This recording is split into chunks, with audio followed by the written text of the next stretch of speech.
చిలుకూరు బాలాజీ అర్చకులు రంగరాజన్ గురించి వీరరాఘవరెడ్డి గారు కొన్ని సంచలన వ్యాఖ్యలు చేశారు. మరి దీని గురించి మనతో మాట్లాడడానికి సీనియర్ అనలిస్ట్ జగదేవ్ గారు ఇప్పుడు మనతో ఉన్నారు.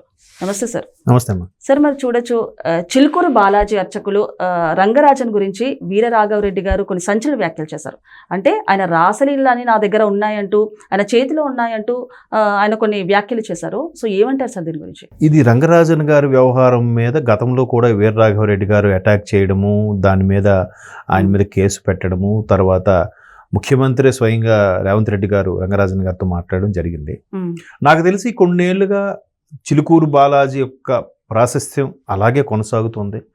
ఎస్పెషల్లీ వీసాదేవుడు అనే ఒక పేరు, అది మొక్కుకున్నాక 108 ప్రదక్షిణలు, ఇప్పటికీ ఆ క్రేజ్ అలాగే ఉంది, నడుస్తూనే ఉంది. అయితే రంగరాజన్ గారి మీద ఈ మధ్య కాలంలో ఈ విధమైన బురద జల్లే కార్యక్రమం చేశారు అని చాలా సంఘాలు, హిందూ సంఘాలు కూడా ఖండించాయి. దానికి వీరరాఘవరెడ్డి అనే వ్యక్తిని ఎవరు యాక్సెప్ట్ చేయలేదు, ఆయనకి ఎవరు సపోర్ట్గా లేరు. సో అందుకు లేరని మళ్ళీ ఈయన కొత్త పంథాలో స్టార్ట్ చేశాడా అనేది ఒక డౌట్కి వస్తుంది. ఎందుకంటే ఒకవేళ రంగరాజన్ గారు ఆయన రాసలీలలు ఉన్నాయో, లేదంటే తెర వెనక ఏదో ఉన్నాయో, లేదంటే హుండీ ఆదాయం అంతా కూడా ఆయన సొంత వాటికి వాడుకుంటున్నాడనో రకరకాలుగా ఇప్పుడు చెప్తున్నట్టుగా సోషల్ మీడియాలో వైరల్ అవుతుంది. సరే, నిజంగా ఆ యాంగిల్ ఉంటే ఇన్ని రోజులు ఏమైంది? ఈయనకి వీరరాఘవరెడ్డి ఒక్కరికే ఆ థాట్ వచ్చిందా? ఇంకెవరికి రాలేదా? ఇంకెవరికి రాదా? ఒకవేళ తప్పు చేసిన వాడు ఎప్పటికైనా శాపం దొరికిపోతాడు. సో నిజంగానే ఆ రోజు కూడా నిజంగా ఏమైనా ఆయన తప్పు చేస్తుంటే డైరెక్ట్ గా ప్రజల ముందు వచ్చి అడగాల్సింది. దొంగతనంగా వాళ్ళ ఇంటికి వెళ్ళి ఆయన మీద దాడి చేయడం కూడా ఎగ్జాక్ట్లీ అదే నేను చెప్పబోతున్నాను. రంగరాజన్ అనే వ్యక్తి మంచివాడు కాదు, ఆయనకి అన్ని రకాల అలవాట్లు ఉన్నాయి అని చెప్తున్నారు కదా. మా దగ్గర వీడియోస్ కూడా ఉన్నాయని అంటున్నారు కదా. ఒక పెట్టండి, మీరు నిజంగా వీడియోస్ ఉంటే మీరు వదులుతారా? ఈ పాటికి వైరల్ చేసారా? మీరు చేయకపోయినా మీ కిందోడో ఆ కిందోడో ఎవడో కకృతిపడో వాడికి ఏదో కావాలనో చేసాడా? లేదు ఇంకా మీ దగ్గర ఉన్నాయి అవి సంబంధించి మీరు వైరల్ చేయట్లేదంటే మీరు ఇంకేదో అటు నుంచి ఆశిస్తున్నారా? నీ దగ్గర నీ వీడియో నా దగ్గర ఉంది, మాకు ఎంత ఇస్తావు చెప్పు. బెదిరించడానికి ఒకటి, బ్లాక్ మెయిల్ కి, లేదంటే దండుకోవడానికైనా అయి ఉండొచ్చు. నిజంగా ఉంటే బయట పెట్టొచ్చు కదా. బయట పెట్టి ఇది పరిస్థితి, దీన్ని దేవాదాయ ధర్మాదాయ శాఖలో కలపండి, లేదంటే దానికి ప్రభుత్వానికి ఏదో ఒక దానికి ప్రత్యేకమైన ఇది పెట్టండి, ఒక ట్రస్టీగా చేయండి, ఏదో చెప్పాలి కదా. ఇది కొత్త రకం ఏంటి? ఈ రకమైన అటాక్ ఏంటి? ఆ దాడి కూడా చాలా దారుణంగా చేశారు సార్. అంటే మ్యాన్ హ్యాండ్లింగ్ చేయబోతున్నాను అన్నట్టు ఒక గ్రూప్ ఆఫ్ మెంబర్స్ తీసుకోవాలి. కాన్సెప్ట్ ఏంటి? అయ్యింది, అంతా జరిగిపోయింది. ఇప్పుడు ఈయన వీరరాఘవరెడ్డి గారు స్టేషన్కి వెళ్ళి పోలీస్ స్టేషన్కి కంప్లైంట్ వచ్చిన తర్వాత వెళ్ళి వస్తుంటే ఈయన మీద అటాక్ చేశారని చెప్తున్నాడు. ఇది ఎలా నమ్మాలి? సీసీ ఫుటేజ్లు మరి అవి వచ్చినప్పుడే ఆ పోలీసులతో పాటు ఈయన కూడా ఈయనకి ఆల్రెడీ సోషల్ మీడియాలో వైరల్ అవుతుంటే కొంత పేరు ప్రఖ్యాతులు వచ్చేసే ఉండుండొచ్చు కదా. మరి ఈయన చెప్పొచ్చు కదా, సర్ది పుచ్చుకోవడానికి ఆయన ఈ మాట చెప్తున్నారని కూడా అనుకోవచ్చు కదా సార్. నార్మల్గా మేబీ నేనేమంటున్నానంటే, ఒక పర్టికులర్ ఛానల్ వాళ్ళు పిలిచారు, మాట్లాడితే ఆయన చెప్తున్నాడు, ఆ ఛానల్ ఇట్లా ఉన్నాయి, ఆయనకి తెర వెనుక ఒక చీకటి కోణం ఉంది, ఆ కోణంలో ఎలాగున్నాయి అలాగున్నాయి, దానికి సంబంధించి వెంటనే ఆ పర్టికులర్ ఛానల్ వాళ్ళు అక్కడ ఉండే ఒక సేవకుడో లేదంటే అక్కడ ఉండే శిష్య బృందంలో ఒకడో ఒక ఆడియో లీక్ పెట్టి వినిపిస్తున్నారు. ఆ ఆడియో లీక్ వాళ్ళదని గ్యారంటీ ఏంటి? అట్లీస్ట్ ఆ పేరు ఆ ఫోటోని ఏదో పెట్టచ్చు కదా. అక్కడ పనిచేసి అక్కడ లేదో వీళ్ళకి సంబంధించిన ఎవడో అలా మాట్లాడుతున్నాడేమో. ఫర్ ఎగ్జాంపుల్ వీరరాఘవరెడ్డి గారు వెళ్ళారండి, ఈయన వెళ్ళి నాకు అక్కడ ఒక సేవకుడు చెప్పాడు, ఆ నెంబర్ కూడా తీసుకున్నాను, కాబట్టి ఇప్పుడు మాట్లాడించానంటే ఈ ఛానల్లో మాట్లాడిస్తుంటారు. మాట్లాడిస్తున్నప్పుడు ఈయన అక్కడ సేవకుడు నెంబర్ ఇచ్చాడా, వీళ్ళ బృందంలో ఒక మనిషి నెంబర్ ఇచ్చి అలా మాట్లాడిస్తున్నాడా? కరెక్టే. అవును, వీళ్ళ మెంబర్స్ ఎవరైనా గ్రూప్ లాగా ఫామ్ అయిపోయి వాళ్ళే కాల్ చేయొచ్చు కదా. నేను అన్నది అది. ఇట్లాంటి సందేహాలు ఎందుకు వస్తున్నాయంటే, మీరే ప్రూఫ్స్ పెట్టండి. ఎవడు గొప్పోడు కాదు. గతంలో ఒక గవర్నర్ని వదలలేదు, తర్వాత ఒక స్వామీజీని వదలలేదు, ఆ స్వామీజీ తర్వాత ఏదో ఒక సెపరేట్గా పేరు చెప్పొచ్చు చెప్పకూడదు, ఎందుకంటే ఆయన కోర్టును స్టే కూడా తెచ్చుకున్నాడు. ఆయన ఒక దీవి సెపరేట్ దీవినే కొనుక్కొని ఆ దీవికి ఒక పేరు పెట్టి నేనే సర్వసైన్యాధ్యక్షుడిని, నేనే రాజుని అని చెప్పి కూడా ఆయన ప్రకటించుకున్నాడు. ఆయన ఇక్కడ నుంచి అక్కడ వేరే దీవికి వెళ్ళిపోయాడు, ఒక ఐలాండ్ కొనేసుకుని అక్కడికి వెళ్ళిపోయాడు ఆయన. సో అట్లాంటి ఆయన కూడా తెర వెనుక ఏవో విషయాలుంటే బయటకు వచ్చాయి, మీడియా ముందుకు వచ్చే పెద్ద హల్చల్ అయ్యాయి. అలాంటివి ఉంటే మీరు పెట్టొచ్చు కదా. ఇప్పుడు అదేదో పంజాబ్లో ఎక్కడ ఉమ్, ఏదో బాబా అమ్మ బోలే బాబా ఏదో సంథింగ్, ఓకే. ఆయన కూడా అంతే కదా, ఆయన పెద్ద సింగరు, ఆయన సినిమాలు కూడా ప్రొడ్యూస్ చేశాడు, ఆయన మొత్తం అమ్మాయిల్ని చేసేసాడు, ఆ సొరంగంలో పెద్ద ఏదో పెట్టుకున్నాడు, పెద్ద అవును, ఇష్యూ అవును, అయింది కదా అప్పుడు చాలా పెద్ద ఒక issue అయింది 2 సార్. years బ్యాక్ ఎప్పుడు. అవును. సో అలా నిజంగా అలాంటి ఉంటే ఉమ్. ఎన్ని రోజులు దాగవు? మీరు అన్నట్లు నిజంగా అలా చేసి ఉంటే ఇప్పటిదాకా వీడియో అయితే సోషల్ మీడియాలో వాళ్ళు ట్రెండ్ చేసేవాళ్ళు. చేసేవారు. అవును. ఇంకొకటి అదే అంటున్నాను, ఉమ్, అది ఇదేదో అంటారు, ఆ పదం వాడొచ్చో లేదో, అలాంటి విషయాలు ఏమైనా ఉంటే దాగవు. ఉమ్. ఇప్పుడు కాకపోతే కనీసం ఇప్పటికే బయటకు వచ్చేయాలి.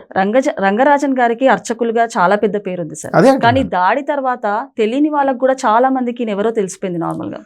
ఎస్, ఇక్కడ ఇంకొక యాంగిల్ కూడా ఉంది. ఉమ్, మేబీ అలాంటి వాటి కోసం కూడా తాపత్రపడే వాళ్ళు ఉన్నారు ఈ రోజుల్లో. అంటే ఒక పెద్ద కొండను ఢీకుంటే ఆటోమేటిక్ గా అరే వీడు ఇంత చిన్న చేమంతున్నాడు, కొండను ఢీకుంటున్నాడు అంటే ఆ చేమ గురించి అందరికీ తెలుస్తుంది కదా. అవును, అవును, అవును. ఇప్పుడు కొంతమంది నటులు ఉన్నారు, ఉమ్, వాళ్ళు ప్రతిదీ కూడా పవన్ కళ్యాణ్కి టార్గెట్, ఇంకెవడు హీరో లేనట్టు. ఎందుకు?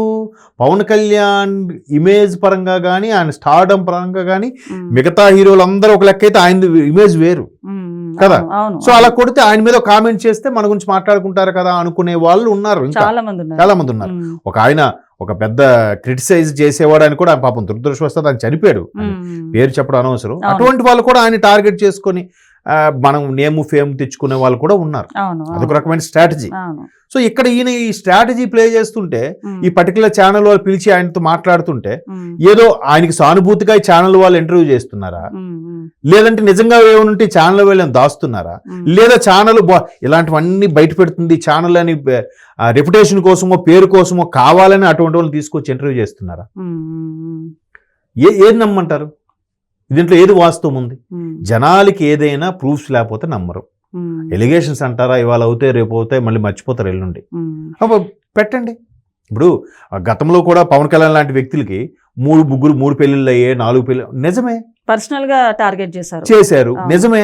ఉమ్, మొదటి భార్య ఏదో అయింది, వైజాగ్ అమ్మాయి అన్నారు, తర్వాత రేణుదేశ గారు అన్నారు, తర్వాత అయిపోయింది. ఇప్పుడు 3వ ఆవిడ ఉమ్, అన్న ఏదో ఆవిడ పేరు లెజనోవా. నిజనవ్, ఉమ్, ఆవిడ వేరే దేశస్తురాలు అన్నారు. ఉమ్, 4వ పెళ్ళి 4వ పెళ్ళి ఏది ప్రూఫ్ ఏది? ఇప్పటికి వచ్చేది కదా. ఉమ్, ఉమ్, దానికి ఎటకారంగా గత మాజీ ముఖ్యమంత్రి 4వ భార్య జగన్మోహన్ రెడ్డి అన్నట్టు కూడా ట్రోల్స్ చేశారు. అవును. అంటే నేను అన్నది ఏవైనా ఒక వ్యంగ్యంగానో వెటకారంగానో వాళ్ళని బదనాం చేద్దామనో వాళ్ళ పరువు ప్రతిష్టలు బజారు కీడ్చుదామని ఆలోచన ఉన్నప్పుడు ఖచ్చితంగా ఏదో ఒక పాయింట్ రావాలి కదా. అవును, అవును. ఏం లేనప్పుడు ఎట్లా మాట్లాడతారు? ఉమ్, ఈ పర్టికులర్ కొంతమంది సోకాడు వాళ్ళు కూడా వాళ్ళకి ఎలాగా సానుభూతి ప్రకటించేలా చేస్తారు అంటే వీళ్ళ పేరు కోసం ఏదో ఒకటి క్రియేట్ చేసి కాసేపు హడావిడి చేస్తారా, హై పిచ్లో మాట్లాడేసి ఉమ్, వెంట నుంచి బ్యాక్గ్రౌండ్ స్కోర్ వేసేసి ఉమ్, ఛానల్స్ కూడా అలా తయారయ్యి అంటున్నాను నేను. అవును.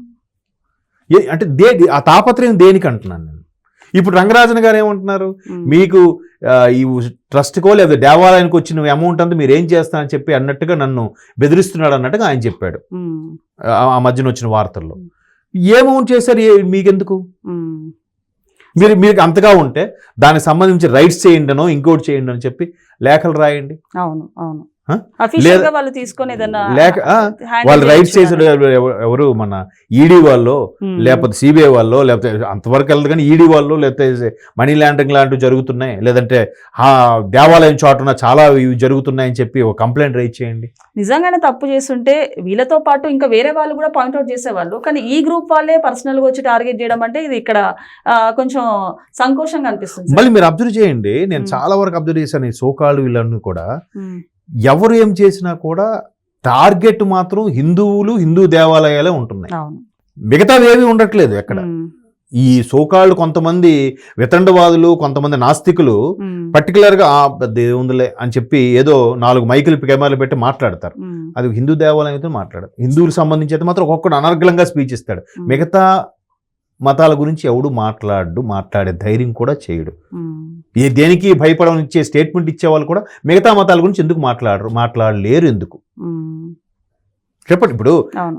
ఒకవేళ చిలుకూరు దేవాలయంలోనే తెర వెనక ఏమో జరుగుతున్నాయి, ఉమ్, మిగతా మతాలకు సంబంధించిన కొన్ని వందల దేవాలయాలు చాలా జరుగుతున్నాయి. అవును, మీరు ఒకటి అవును. పాయింట్అవుట్ చేయండి.